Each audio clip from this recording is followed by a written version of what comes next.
Donc, bonjour Yves. Si tu te présentais à quelqu'un qui ne te connaît pas, tu te présenterais comment? Je me présenterai comment? C'est une bonne question. Je suis gestionnaire de patrimoine indépendant. Indépendant pour moi, c'est important parce que ça veut dire qu'on est, qu'on prend soin de nos clients Mhm. parce qu'on a des possibilités, des solutions, mais qu'on va adapter à chacun de ses clients. D'accord. Et pour me présenter plus personnellement, c'est à travers un parcours un petit peu différent, puisque la gestion de patrimoine, c'est mon troisième métier, ayant commencé par l'industrie du décolletage, déjà dans une entreprise familiale, donc ça c'est important, on y reviendra certainement. Mhm.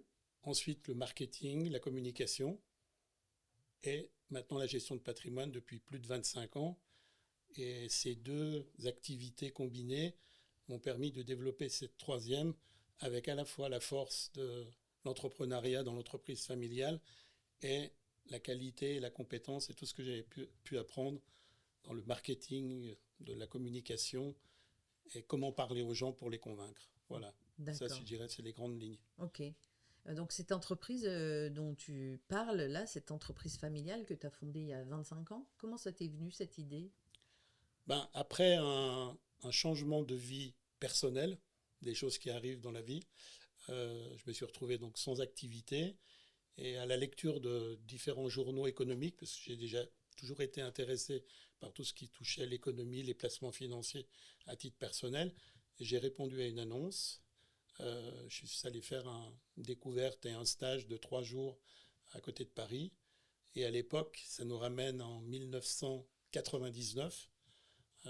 C'était pour parler d'immobilier, de défiscalisation. Donc on a connu toutes ces périodes-là. Et après une période d'une semaine, j'ai adhéré à ça et j'ai commencé petit à petit, depuis la maison, à développer cette activité, d'abord essentiellement dans l'immobilier Mhm. et ensuite en développant d'autres activités.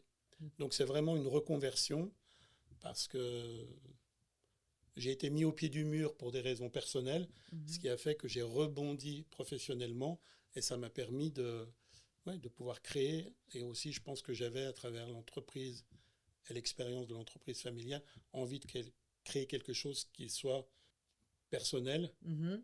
sans savoir à ce moment-là que 4, 5, 6 ans après, Romain vient à me rejoindre pour faire ce qui est Finarock aujourd'hui. Ah oui, alors Romain, c'est ton fils, c'est ça? Donc, tu avais quel âge quand tu as créé Finarock? Quand j'ai créé Finarock, c'est, ça me fait sourire parce que j'avais pile 40 ans. Mhm. Des fois, on dit que la vie commence à 40, à 50, à 60. Ah En oui. tout cas, pour moi, elle a recommencé à 40 ans. Donc, c'était en 1999. Et ensuite, j'ai travaillé donc jusqu'en 2006 seul. Et après, Romain est venu me rejoindre après des études dans ce domaine-là pour m'accompagner. Parce que comme on est une entreprise familiale, il y a des histoires qui s'entremêlent sans jamais que je lui demande de venir travailler avec moi d'ailleurs. Et c'est vraiment sa volonté à lui qui a fait qu'il a voulu me rejoindre. D'accord. On parlera en fait de cette partie-là dans une autre interview où il y aura la partie père-fils parce que c'est quand même pas facile à réussir cette, cette période de travailler avec ses enfants. Et j'en sais quelque chose. Pourquoi La Roche-sur-Foron? Ben, moi, je suis originaire de Sionzier, donc Mhm. d'où l'entreprise de décolletage historique. Et après La Roche-sur-Foron, parce que moi, pour moi, cette ville, elle est déjà au centre de la Haute-Savoie. Donc ça peut paraître banal, mais géographiquement, c'est quand même important. Et puis, je pense qu'elle conjugue, et l'avenir et la suite nous a donné raison. À la fois le côté rural, puisque ça reste une commune qui est rurale, mais aussi le côté plus urbain, puisqu'on est proche de la Suisse. Donc je trouvais que c'était un lieu d'implantation idéal pour développer notre activité. Ok, tu parlais tout à l'heure de on s'adapte à chaque client, on est comment ça fonctionne pour concrètement pour tes clients en une phrase sans forcément jargon parce que on est dans la finance, hein, Oui, donc on est dans le placement financier, donc des fois pas facile à expliquer à un client comment ça fonctionne concrètement chez Finarock. ben moi j'ai tendance à dire quand les clients viennent chez nous, on réinvente pas la roue, parce que la roue, elle existe depuis longtemps, mais je pense que la base, c'est la découverte Mhm, de la situation du client mhm, et non pas de son patrimoine, parce que souvent on a des clients qui ont déjà du patrimoine, mais la découverte de leur situation pour l'adapter de façon personnelle. Parce que je me suis toujours refusé à, quand je voyais arriver des clients qui avaient déjà fait des choses, de leur dire qu'ils auraient mieux, pas, ils auraient mieux fait de ne pas faire ça, de ne pas faire ça, mais de faire différemment. Je pense que déjà des gens qui ont accumulé un patrimoine d'une façon idéale ou pas, c'est déjà très bien. Après, charge à nous, avec cette découverte, de l'adapter, de l'améliorer. Voilà. C'est vraiment un regard, euh, et j'ose le dire, on fait comme si c'était pour nous. Voilà. Comme si c'était pour nos placements personnels. Voilà. mhm. Et c'est ça, en fait, parce que tu pointes du doigt une vraie différence qu'il y a entre un conseiller en gestion de patrimoine classique et ce que vous faites chez Finarock. C'est peut-être difficile pour moi de le dire parce qu'il y a aussi d'autres gestionnaires de patrimoine qui font du bon travail, mais notre regard, après, sans rentrer dans des choses, on a aussi une éthique de fonctionnement qui est quand même importante. Et après, on a quand même toujours quelque part ce regard de dire est-ce que c'est le meilleur choix pour ce client? Est-ce que c'est la meilleure solution qui est adaptée pour lui? Et, ouais, et si, ben, moi, j'ai souvent aussi dans notre partie immobilière me dire, est-ce que si on proposait cette chose-là, est-ce que j'y adhère ou pas?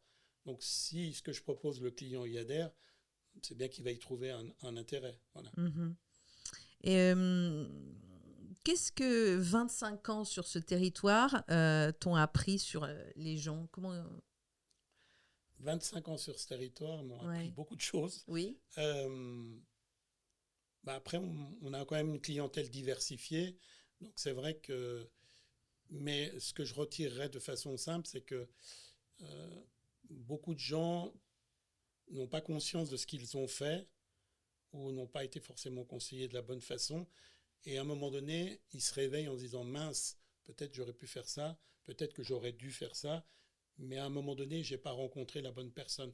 Donc c'est vrai qu'au bout de 25 ans et d'avoir rencontré des nombreux clients, on s'aperçoit que nous, on est là pour leur donner le déclic de dire ah, tout ce que vous avez fait, c'est bien, mais aujourd'hui, il faut faire autre chose. Donc c'est surtout ouais, de regarder autour de nous et que les clients comprennent que à un moment donné, il faut peut-être faire évoluer les choses. Mhm. Donc, et puis de s'apercevoir qu'on apprend toujours des nouvelles choses, même au bout de 25 ans, parce qu'on a des nouveaux clients et que nous aussi, on doit se mettre à jour au niveau de ce qu'on propose. Donc ça, au bout de 25 ans, c'est aussi un travail de formation, un travail de plein de choses. Donc, c'est pour ça que c'est un métier passionnant. Oui. Voilà. Et Mais que malgré que je sois à la retraite, mais je rassure tous les gens qui regarderont cette podcast, oui. Romain a 40 ans, donc il y a vraiment Il y a une la relève. suite. Voilà, Il y a la donc relève. c'est vraiment ce qui me tient, c'est cette envie de continuer à faire progresser et à aider les personnes. Voilà. Alors j'imagine que 25 ans, tu as plein d'anecdotes à nous raconter. Est-ce que tu te souviens d'un client, alors sans les nommer, hein, bien sûr, on ne rentre pas non plus dans le détail, mais est-ce que tu te souviens de ta première, on va dire, vraie réussite, par exemple?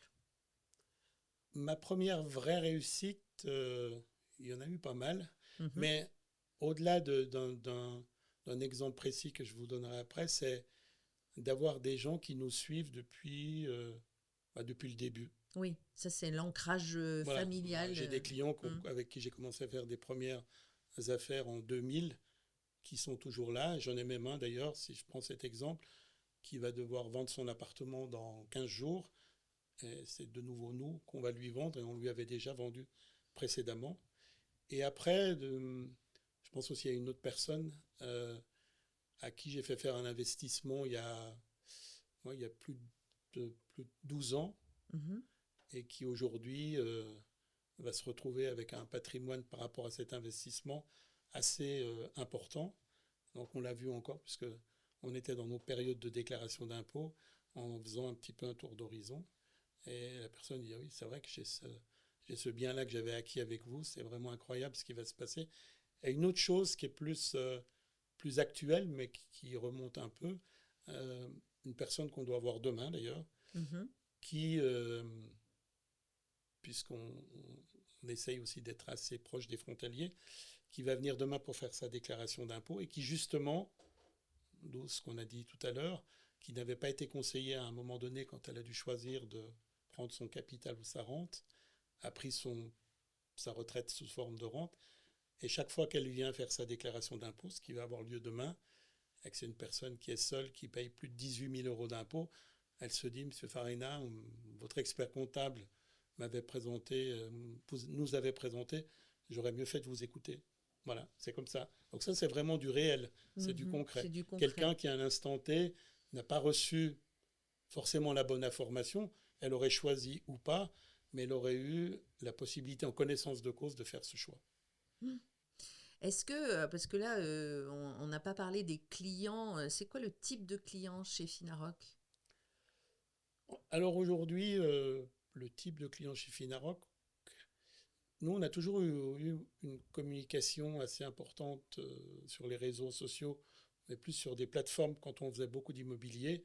Donc c'est vrai que on n'a pas une cible prioritaire. Mhm. C'est les gens qui viennent à nous. Et à partir du moment où ils sont là pour quelque chose de précis, on arrive à développer avec eux d'autres opportunités. Mais aujourd'hui, notre client, on va dire que, euh, de par la différence d'âge, entre guillemets, entre Romain et moi, il y a une clientèle plutôt jeune, plutôt primo-investisseur ou Mhm. primo-accédant.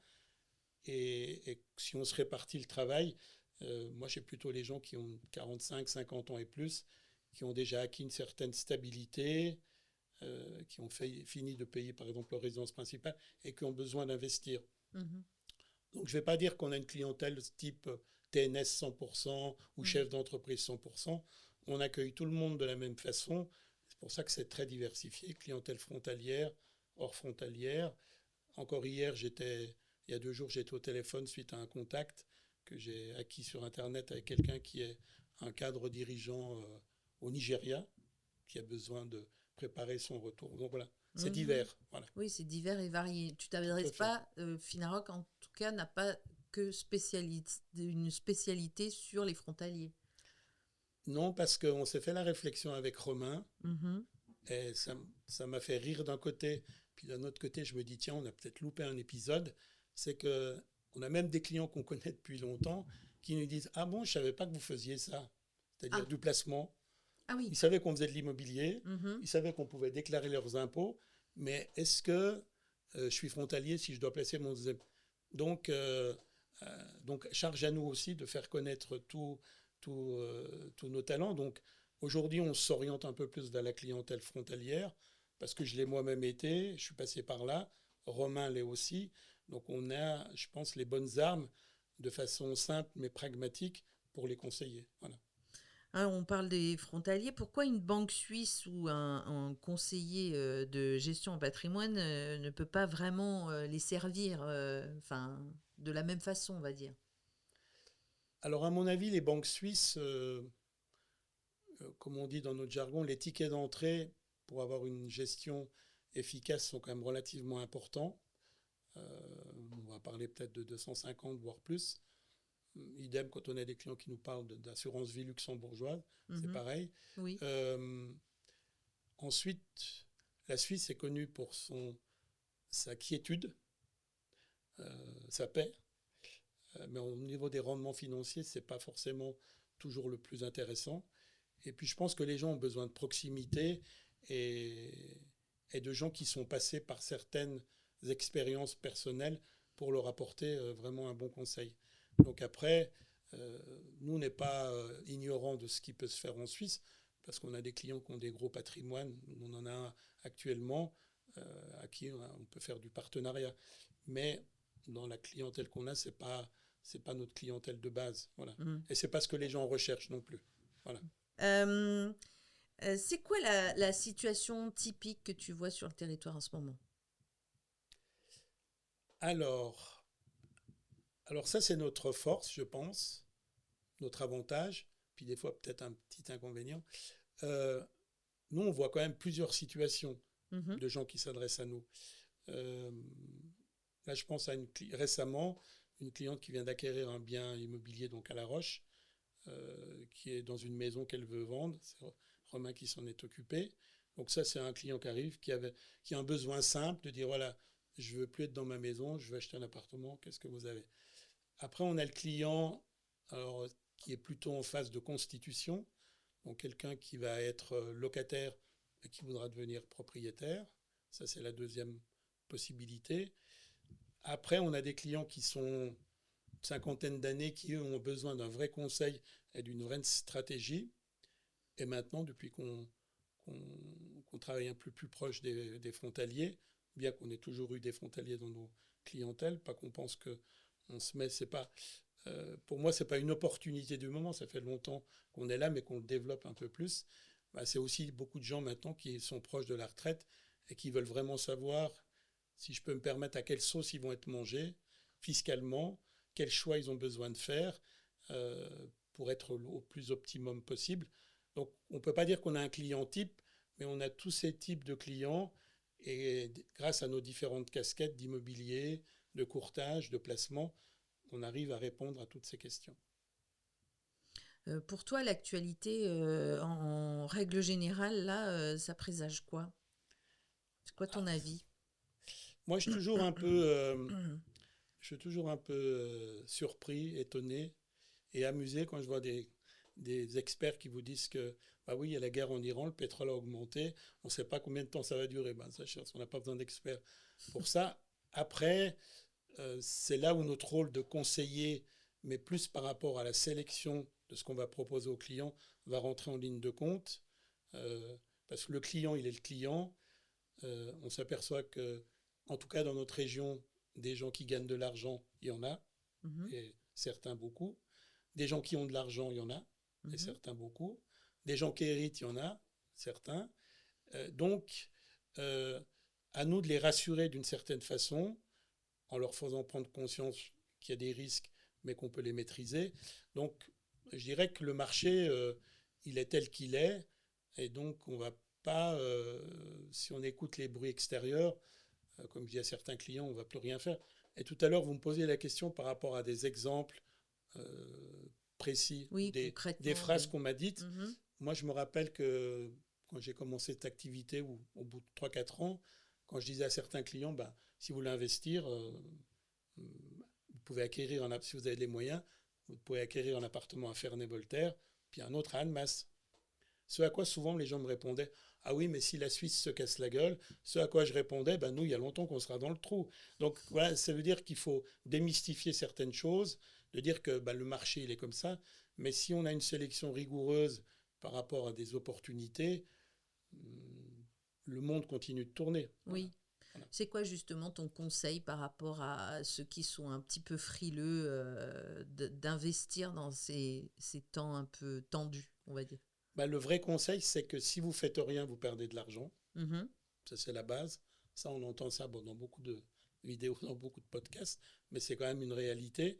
Et que, je ne sais pas si je prends un exemple, si j'ai un client qui a 150 000 euros de patrimoine ou qu'il peut placer, on pourra lui dire, ben, peut-être commençons par 50, 100 000, ou alors peut-être on vous propose un produit de placement qui va vous permettre, si vous avez besoin d'en retirer une partie, si vous acceptez aussi un moyen long terme. Donc, moi, je peux comprendre que les gens soient frileux, à nous de les rassurer, et après, parce qu'on revient sur les 25 ans, il y a des fois, il y a des personnes qui ne veulent pas. Donc ceux-là, s'ils ne veulent pas, ils ne veulent pas. Mais justement, c'est là où les 25 ans sont peut-être un avantage. Et Romain, il a eu aussi à vivre ça, lui déjà.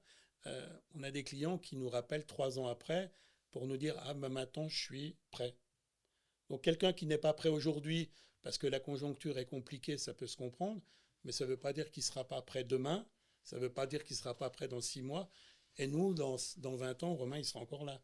Donc ça, c'est un avantage. Voilà. D'accord. Et Ok. on a traversé quand même des crises depuis 1999, 2007, 2008, les différentes guerres.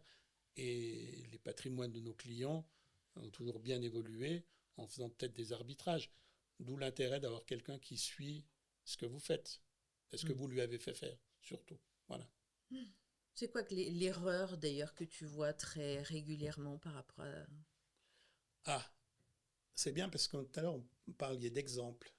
J'en ai tellement des exemples, mais c'est ce qui fait notre force, peut-être. Bah oui, J'ai une cliente que j'ai rencontrée en 2003, oui. à qui j'avais fait faire un investissement à Lyon, Mhm. qui s'est très bien passé, qu'elle a revendu au bout de 10 ans. C'est les lois fiscales de l'époque. Et après, on avait fait quelques placements. Et, euh, et après, moi, nous, on l'a relancé chaque année parce qu'on envoie des vœux, tout ça. C'est quelqu'un que j'apprécie, qu'on va voir d'ailleurs aussi la semaine prochaine pour ses impôts. Et qui est revenu vers moi en 2021 en me disant bonjour, M. Farina, vous vous rappelez de moi? Moi, je me rappelle de tous les clients. Quand il m'appelle comme ça me fait sourire. Il me dit ah, ben, vous savez, tout ce que vous m'aviez fait faire à l'époque, j'ai vendu, je suis parti avec quelqu'un, je peux dire, c'est pas péjoratif, mais qui s'est improvisé gestionnaire de patrimoine. Mhm. Et l'erreur que j'ai vue, si je prends typiquement ce cas, cette personne m'a fait souscrire un contrat d'assurance vie à l'intérieur duquel elle avait mis des différents fonds pour une rentabilité intéressante. Et quand la cliente est venue me voir, elle me dit voilà Yves, ce que m'avait fait cette dame. Euh, Puis je regarde les fonds qui sont à l'intérieur de son contrat. Bah, je lui dis ils sont bien ces fonds. Alors elle me dit bah, c'est bizarre, j'ai mis, j'ai mis à l'époque 30 000 euros, 5 ans après j'ai toujours 30 000 euros. Alors moi je souriais intérieurement. Alors je lui dis bah, écoutez, laissez-moi une semaine et puis vous me rappelez. Donc ça m'a pris moi, une heure ou deux. J'ai reconstitué année après année les valeurs de ces fonds pour m'apercevoir de quoi? C'est que l'année 2023 avait été excellente, pour m'apercevoir que ces 30 000 euros en 2023 étaient devenus 35 000 euros, mais que comme personne s'occupait de son contrat, elle n'a dit à un moment donné, bah, les 5 000 euros, je vais les mettre de côté pour les arbitrer sécurité, le contrat était descendu à 30. Donc ça c'est notre vraie force dans la mesure qu'on peut le faire, parce que souvent les gens font des choses qui peuvent être correctes, mais, et je ne veux pas taper sur les banquiers, mais on peut quand même. Bah, Vous arrivez chez le c'est un banquier, peu l'idée. il vous Mm. pose ici, vous y retournez dans 8 ans, vous êtes toujours ici, et entre-temps, peut-être que votre contrat a gagné de l'argent, mais que personne n'a fait ce qu'il fallait. Donc ça, c'est vraiment le cas spécifique de quelqu'un qui, à un moment donné, on lui a proposé quelque chose qui pouvait être cohérent, mais s'il n'y a pas de suivi derrière, bah, le résultat, il est là. Donc elle est redevenue cliente, on a fait plein de business ensemble. Elle m'a dit, je ne sais même pas pourquoi j'étais parti chez cette personne, mais voilà, c'était une amie, elle a cru que... Enfin, voilà. Mais je dirais, c'est un peu l'âme de notre métier d'organiser ça. Voilà. À nous, à nous d'être pertinents dans ce domaine. Ça doit être compliqué quand même parce que tu n'as pas qu'un seul client et il faut suivre. Hein. Alors là, vous touchez un point qui est important pour moi et qui reprend tout ce que j'ai pu dire avant, comme je ne sais même pas si ça suivra le Eh ben, podcast. Mais euh, sauf que, encore un exemple oui, de oui, vie qui vous oui. en 2008, pour les gens qui se rappellent, 2008, c'est la crise. Mhm. J'ai été invité dans une réunion d'information à Lyon, au château de Montchat, par une compagnie d'assurance. Et ils ont fait ce qu'ils avaient à faire. Et à la fin, ils nous ont présenté une personne qui avait mis en place, je ne sais pas comment je peux appeler ça, mais une licence. Et avec cette licence, on avait accès à une vitrine. Et dans cette vitrine, il y avait plein de fonds. Et avec cette vitrine, avec l'automatisation, avec son système, on arrivait à voir les fonds qui étaient performants ou pas. Et surtout, si on se rappelle le contexte, euh, on savait si le contexte allait être mauvais, s'il fallait, ce que je disais juste avant, arbitrer Mhm. pour sortir de ces fonds, se mettre à l'abri et revenir. Et là, on était en avril 2008. Et moi, j'ai dit à cette personne, quand je suis arrivé vers lui, je dis, bah, vous allez faire plein de business ici, parce que tous les gens qui étaient là, ils proposaient des contrats d'assurance vie avec des fonds. Et la petite musique que j'ai entendue, c'est que beaucoup de gens, malheureusement, disaient Ah, bah, de toute façon, les contrats d'assurance vie, c'est pour 8 ans. Ça monte, ça descend, ça, c'est pas un problème. Comme si bah, c'était au client à supporter ça. Donc, moi, j'ai fait cette test pendant 15 jours, 3 semaines. Et donc, on était en 2008. Et ça fait maintenant 16 ans, 17 ans, 18 ans que j'ai toujours cette licence qui me permet de faire ce que je disais juste avant. C'est-à-dire que si je propose une sélection à des clients, de dire, ben voilà, les 3 ou 4, 5 fonds que je vous propose, moi, j'ai la capacité, parce que j'ai investi, parce que malgré tout, ça coûte plus de 2 500 € par année, Mhm. et je m'aperçois que tout le monde n'est pas prêt à le faire, ben, j'investis. Et je me rappelle que quand je suis sorti de cette réunion, de façon plus technique dans notre métier, euh, l'indice de la bourse était passé de 6000 à 4004. Mhm. Donc c'est déjà une chute relativement importante pour les gens qui connaissent. Et j'étais là et pendant une semaine, j'ai eu des sueurs froides. Mais je me suis dit non, il faut quand même que je fasse quelque chose avec mes clients les plus exposés. Donc je les ai arbitrés, comme on dit dans notre jargon. Ce qui fait que la personne qui a perdu le plus, c'était -8. Ce qui était, on a quand même connu des -50, -60. On a même connu des fonds qui existaient à l'époque qui n'existent plus. Et donc on a vite retrouvé avec ce système.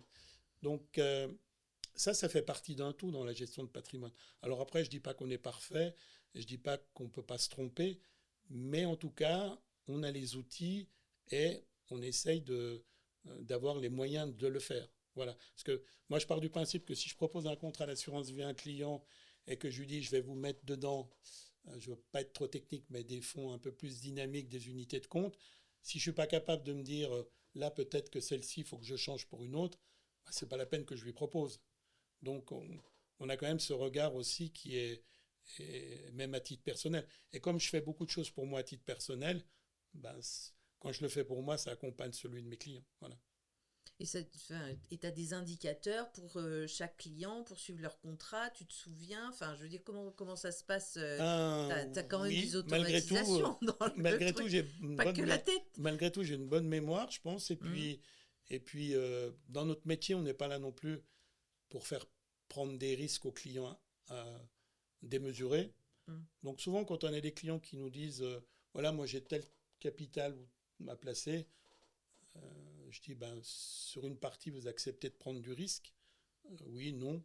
Alors à la limite, je peux les conseiller pour faire un PEA, pour ouvrir, mais après, ils vont peut-être pouvoir mieux s'en occuper. Nous, on va s'occuper de faire des choses pour développer des revenus complémentaires, autre chose. Mais s'ils sont demandeurs de conseils, je peux leur donner. Mais ce n'est pas forcément nous qu'on va mettre en action ça, parce que nous, on a plutôt un conseil et une vision de moyen-long terme. Alors quand on dit moyen-long terme, c'est 5, 8 ans et plus. Donc si les gens veulent... Parce que je me suis aperçu, toujours avec les 25 ans, que quand on fait +10, le client ne nous appelle pas forcément, même si on les connaît bien, même s'ils sont sympas. Mais quand on fait -5, ils nous appellent. Ah oui. Donc c'est à nous de... Mhm. On fait ça aussi pour avoir des résultats. Donc, mais on essaye de structurer au mieux. Et avec ces outils-là, ça permet quand même, quand il y a des grosses alertes, de savoir que là, il faut quand même Oui. vérifier les contrats des clients. Voilà. Et quand ils font +10, tu les appelles? Ben, pas forcément, c'est peut-être Ah ça le ben, problème. c'est pas, Voilà. Ben, peut-être. Ouais. peut-être. Enfin, ils le voient sur le relevé. Ouais, mais ça fait Il... beaucoup de bouteilles de champagne après, non? Oui, mais nous, on est assez partisans d'offrir des petits cadeaux comme ça. Ah oui. D'ailleurs, à titre indicatif, à chaque fois qu'on a un nouveau client qui fait une nouvelle affaire, on a un ami qui a une société qui vend des produits Savoyard, on envoie à chaque client un joli cadeau. Un Ah, joli ça c'est bien ça. paquet avec différents produits du terroir. Et les gens apprécient beaucoup. C'est notre petite marche, notre petit Différence. plus. Petit plus. On parlait des frontaliers tout à l'heure et plutôt dans l'esprit de type retraite. Oui. Qu'est-ce qu'ils anticipent le moins dans leur retraite? Qu'est-ce qu'ils anticipent le moins?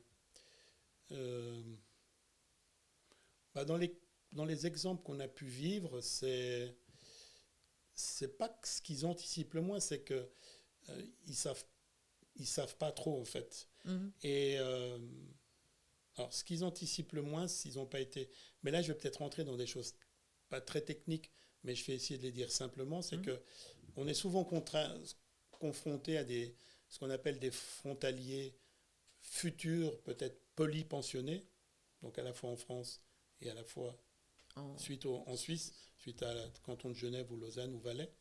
Et là, il y a déjà un point rouge, un clignotant rouge, c'est de dire si on doit préparer cette retraite, d'abord, est-ce que c'est intéressant, parce qu'on a beaucoup de clients comme ça, de prendre une petite retraite française? Quand je dis petite, c'est peut-être 100, 150 euros par mois parce qu'on n'a pas travaillé pratiquement en France.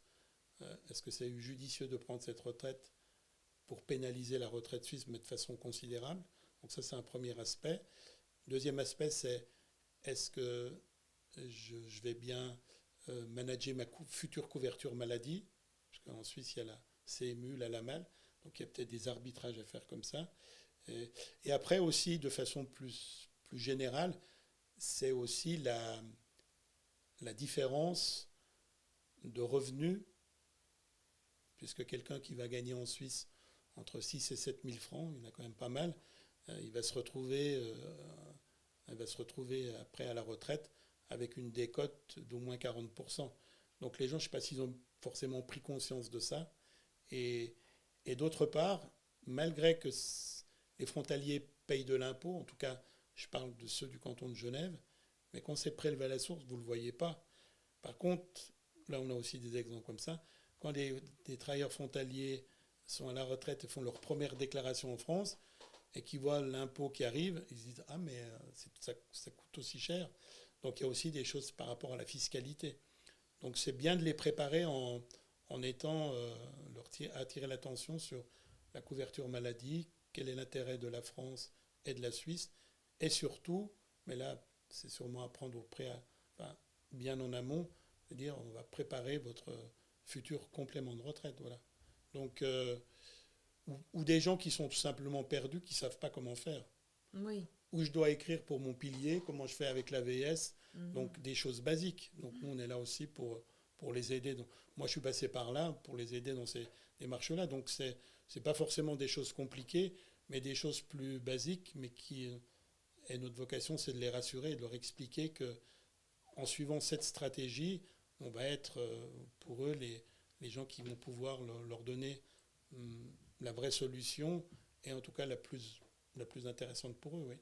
Ouais, est-ce que on est finalement, Finarock, c'est une vision globale entre la déclaration d'impôt, la retraite, la fiscalité, tout ça? Est-ce que finalement on vient en un seul interlocuteur, on a les conseils pour l'ensemble Oui. de son... Oui, alors, oui, effectivement, oui, c'est peut-être j'ose dire, une de nos qualités, c'est qu'on peut les accompagner de bout en bout. D'ailleurs, les clients qu'on a depuis plus de 20 ans, 25 ans, on fait leur déclaration d'impôt, on fait évoluer leur patrimoine. Donc oui, c'est vraiment... Après, maintenant, d'autant plus que j'ai déjà eu 2-3 remarques gentilles par rapport à mon âge. Mais maintenant que Romain est là, tout le monde connaît Romain dans l'entreprise Finarock, donc ils savent qu'il y a une continuité. Mais oui, parce que je pense que moi, j'ai toujours été partisan, et en tout cas, j'ai toujours cet état d'esprit. C'est pas parce que j'ai vendu un appartement à un client, même pour faire sa résidence principale, même s'il n'y a pas forcément de suite, qu'on doit les oublier ou qu'on peut pas, ou ça peut pas être à un moment donné des clients. Il y en a même depuis le temps qui sont devenus des vrais amis. Donc, on a ce côté familial qu'on a dans l'entreprise entre Romain et moi.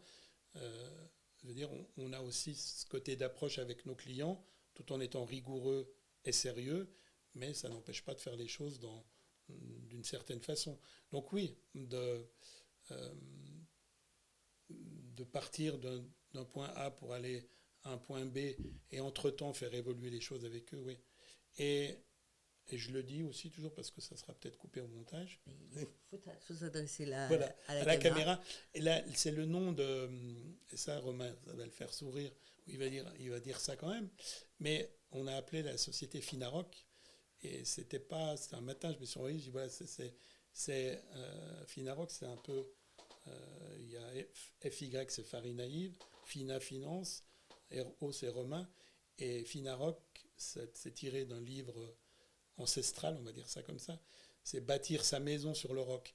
Donc nous, notre objectif, c'est vraiment d'aider nos clients à bâtir leur patrimoine sur le rock. Voilà.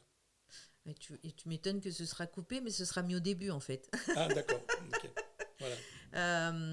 J'aime bien cette idée de bâtir son patrimoine sur un roc. Moi aussi. Eh bien, on arrive à la fin de cette interview. Est-ce que il y a des choses on n'a pas évoquées lors de cet entretien que tu aimerais bien partager avec les réseaux sociaux? Alors, tu nous as dit que vraiment Finarock, c'était une histoire de père et de fils. Et donc, il est où le Saint-Esprit dans l'histoire? Ah bah si vous me lancez sur ce sujet, alors là vous êtes mal barré. Le Saint-Esprit chez Finarock, il est où? Ça nous arrive quand même de prier avec Romain. Parce qu'on est des gens qui sont animés par une certaine foi. Alors ça ne veut pas dire qu'on n'a pas les pieds sur terre, au contraire, mais ça reprend aussi un peu tout ce que j'ai dit avant. Après, qu'est-ce que j'ai pas dit si je finis avec un ton un peu humoristique, c'est appelez-nous, venez nous essayer, entre guillemets. Voilà. Oui. Pourquoi pas? Après, moi je pense qu'il y a tellement de diversité de situations, de diversité de clients que c'est difficile en un petit moment comme ça de pouvoir. Mais que les gens sachent que s'ils viennent chez nous, s'ils viennent chez Finarock, qu'ils aient affaire à Romain ou à moi-même, on fera le mieux qu'on peut avec nos compétences. Et ça je l'ai dit depuis longtemps, et si on n'a pas les compétences juridiques, on a un notaire, on a des avocats autour de nous chez qui on peut envoyer nos clients. Et à partir de là, on arrive à faire des choses intéressantes. Donc, comme on dit, l'essayer, c'est l'adopter. Voilà. Oui, c'est ça. Voilà. Et c'est quoi le process en fait? Le client appelle? Alors, il y a des clients qui appellent et Tout à l'heure, on parlait de mail et de, oui, de mail. Ah, et de messages. alors aujourd'hui, dans notre communication sur les plateformes immobilières ou autre chose, les clients nous envoient, suite à une annonce, nous envoient un mail auquel on répond par mail. Maintenant même, avec un peu d'expérience et de recul, même systématiquement, on appelle même avant d'envoyer un mail, parce que d'avoir créé le contact, c'est quand même important. Et après, une fois qu'on a engendré et on a enclenché les échanges de mails, les gens viennent au bureau, et à partir de là, le lien se crée, les choses se créent, la confiance s'instaure, parce que ça c'est important. Et quand les gens viennent au bureau, ils voient comment on est installé, et il y a, ça me fait rire, parce que je pense qu'il y a le Saint-Esprit dans ce bureau, qui fait que les gens... On y revient. Qui fait que sur 8 ou 9, sur 10 personnes qui sont venues, il y en a peut-être 8 consignés, donc c'est un bon pourcentage. Les gens se sentent à l'aise quand ils poussent la porte. Pourquoi, on ne sait pas l'expliquer. Moi, je sais, mais voilà, comment on peut l'expliquer. Donc après, oui, c'est soit par téléphone, soit par mail, soit par rendez-vous en contact, soit on a aussi pas mal de recommandations. Donc après, mais disons que de par le fait de notre communication historique sur Internet, on est très au point et très bon, il faut oser dire qu'on est bon, dans la conviction par téléphone. D'accord. On est très bon là-dessus. Okay. Et les gens, et on prend le temps qu'il faut. Voilà. C'est ça, le processus Ouais. d'un rendez-vous client, c'est pas vous venez signer des papiers puis vous repartez avec un stylo. Hein. C'est surtout on prend le temps et en détail, le rendez-vous dure longtemps. Voilà, j'ai encore eu une cliente il n'y a pas longtemps par une plateforme que j'ai appelée qui me dit « Oh non, non, mais moi je veux rien qu'on me vende. » J'ai déjà dit non à 2 personnes. J'ai dit « Mais écoutez, déjà je veux pas spécialement vous vendre quelque chose. » Et puis elle me dit « Oh non, puis j'ai eu... » Je dis « Vous savez, moi j'ai un petit peu de bouteille. Hein. Donc on fait déjà ce premier rendez-vous. » Et cette personne, on a eu ce contact hier. Elle s'est ouverte de son patrimoine, de la succession avec sa maman, de son problème avec son frère. Donc on est parti. Elle m'a dit « Ah, monsieur Farina, de toute façon, ça va se décanter rapidement, on fera affaire ensemble parce que vous m'avez écouté, vous n'avez rien voulu me vendre. » J'ai dit « Bah non, je ne suis pas là pour vous vendre. Avant de vous vendre, il faut quand même qu'on se connaisse. » Et donc, à nous un peu des fois de franchir ce premier step. Il y a des gens qui écoutent, il y en a qui ne veulent pas en entendre parler. Mais à partir du moment où on a créé ça et qu'on a pris le temps de l'écoute, si on a le support qu'il faut pour les clients, généralement, ça se passe bien. Voilà. Parfait. Ce sera le mot de la fin Ça sera le mot de la fin. Euh, de cette interview, hein, j'entends, hein, oui, parce oui, que non. pas de la fin. Le mot de la fin, qu'est-ce que je pourrais dire? On a commencé, on continue et on continuera à faire le mieux pour les gens qui nous contactent, aussi bien les anciens clients que les nouveaux. Et, euh, et ça oui, c'est quelque chose qui nous motive et c'est notre ADN de construire. Voilà, ça c'est le mot de la fin. Ok, on mettra le lien de Finarock sous les vidéos pour que les gens puissent te contacter et puis voir. Donc, Et on répond même au téléphone le samedi, oui, hein, c'est si ça. besoin. En fait, c'est pas une IA qui répond, ni Non, un non, ah non, non, 0800, non, je sais pas quoi. D'ailleurs, Qui Romain, ça le renvoie. dérange des fois quand on part en vacances que je réponde au téléphone, mais on répond au téléphone. Mais lui aussi maintenant, il a pris Hmm. sur moi, voilà, Ah oui, il tu a veux dire que déteint, comme on tu dit as chez nous. déteint, voilà, Voilà, t'as déteint il a déteint. dans la nouvelle génération. Mais c'est bien en fait l'histoire de répondre au téléphone. Oui, parce que moi je pars du principe que si on communique sur Internet et qu'on reçoit un contact le vendredi et qu'on le traite le lundi, ça sert à rien. Parce qu'il y a d'autres gens qui font aussi peut-être ce qu'on fait et qui vont être là avant nous. Moi, j'ai Mhm. encore d'autres exemples pour d'autres vidéos à vous expliquer assez intéressantes. Voilà. Parfait, et ben on y reviendra en tout cas. Ok, Merci pour cette interview, Yves, merci, et puis à très bientôt. merci beaucoup.